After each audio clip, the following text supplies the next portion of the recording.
stuff written in a book is nowhere near enough evidence for these kind of claims, considering how extraordinary they are and how important they are. Even if lots of people write it down, I don't care how many people write it down, there's not enough evidence. A textual account is just not enough for something that we've never ever experienced before. Well, I think you know where I'm going with that. But let's move on to another thing, evolution, because obviously this is something a lot of religious people go on about endlessly. Well, your religion is evolution. Obviously that doesn't make any sense. But they see evolution as some kind of alternative or competitor. And it's not. Evolution is science, and science is dealing with truth, and evolution is a scientific theory or scientific fact, which is as close to knowledge as you can get. As I said, absolute certainty is a red herring. It's been proved beyond reasonable doubt that evolution is true. Now you could say, well, how certain am I? How much research have I done into it? Well, I've done a bit of research into it. I admit there's far more I could do into it. So, how extraordinary is evolution? Well, not that extraordinary at all, to be honest. It makes perfect sense. Because you don't see it happening day to day. You don't see something turning into something else. But you do see changes in everything. When something's born, it's not identical to the thing that gave birth to it. It's a little bit different. So all you've got to do is think about timescales and think, well, there's a little bit of a change here, a little bit of a change there. Those in the environment that are going to do better in that particular environment are more likely to survive. So they're more likely to breed more because they're living longer, or they're dominating the environment. So they're more likely to pass on that particular change to the next lot, and so on like that. So any little advantage is going to get passed on, or things that don't make any difference might get passed on, neutral things. So the thing is, for evolution you have to think about a long, long time. People who don't understand it make the mistake of thinking about it's a frog giving birth to a bird or something. It's just ridiculous. That's not evolution. If you say evolution is stupid because a frog gives birth to a bird, that's because you don't understand evolution.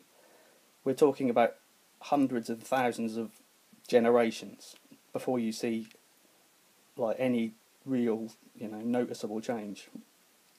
We're talking about tiny, tiny changes over time due to fitting the environment.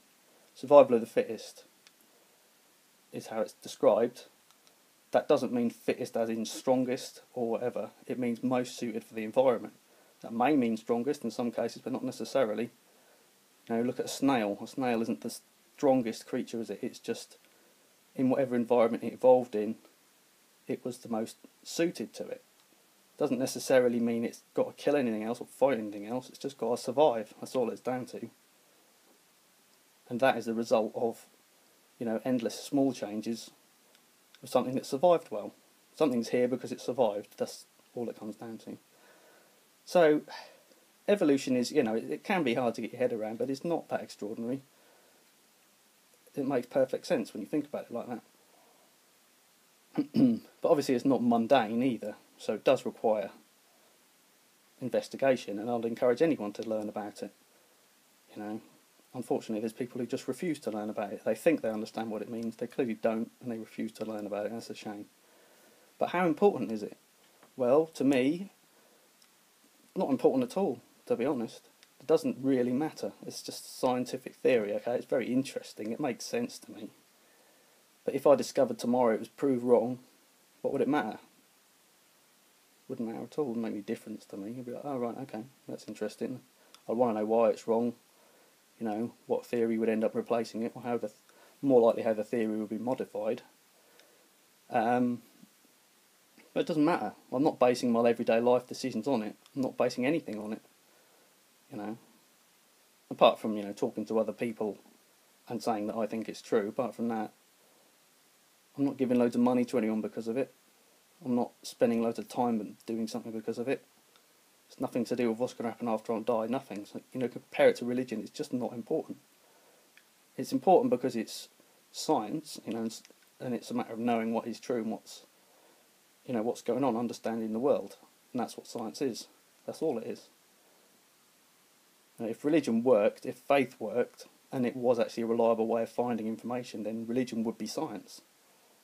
And that's all science is. It's what works. It's using evidence and reason to try and get the best model of reality. And if religion did that, religion would be a science.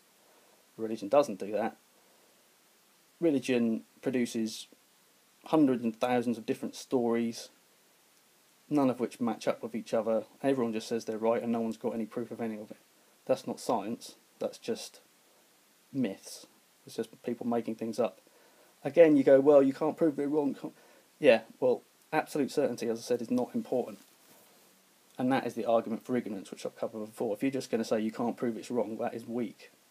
And to believe something just because someone else can't prove it wrong is, well, if that's the only reason you believe it, then that's poor. And the thing is, that argument works for every single religion anyway. So that obviously isn't proof that it's right, because it can work for every single religion. So that means it doesn't prove anything at all. So scientific understanding tends to converge, and there's still disagreements, but on the whole it converges.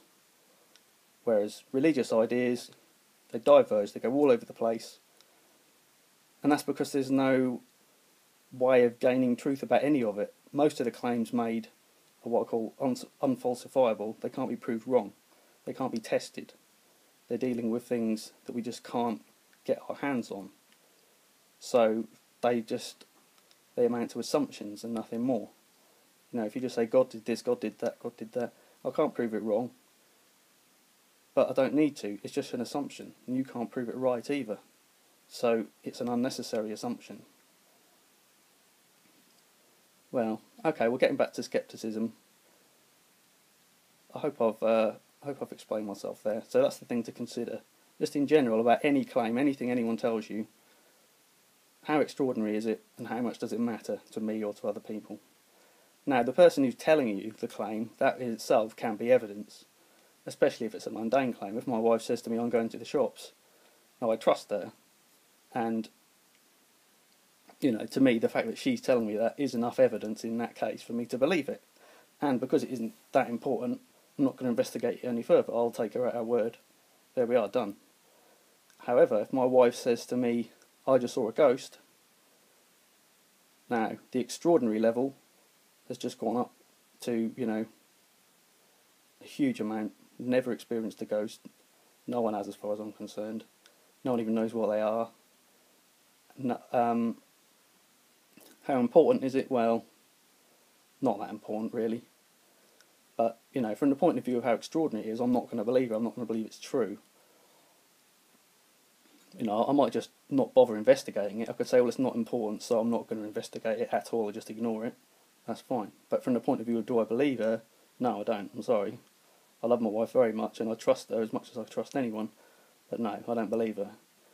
I can believe that she thinks she saw a ghost, but I don't believe that she actually did see a ghost. Again, I'm not saying she didn't. I'm not talking about absolute certainty. I'm saying I don't believe that she did. And I actually believe that she didn't. If you know what I mean? So I can ask her what is her evidence, and she's not going to be able to give me any evidence, chances are. So it's like, well, it's an extraordinary claim, no evidence.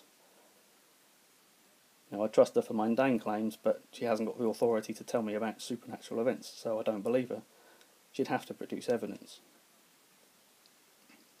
Okay, well, thanks very much for listening. I think I'll probably put this on my website. And take care.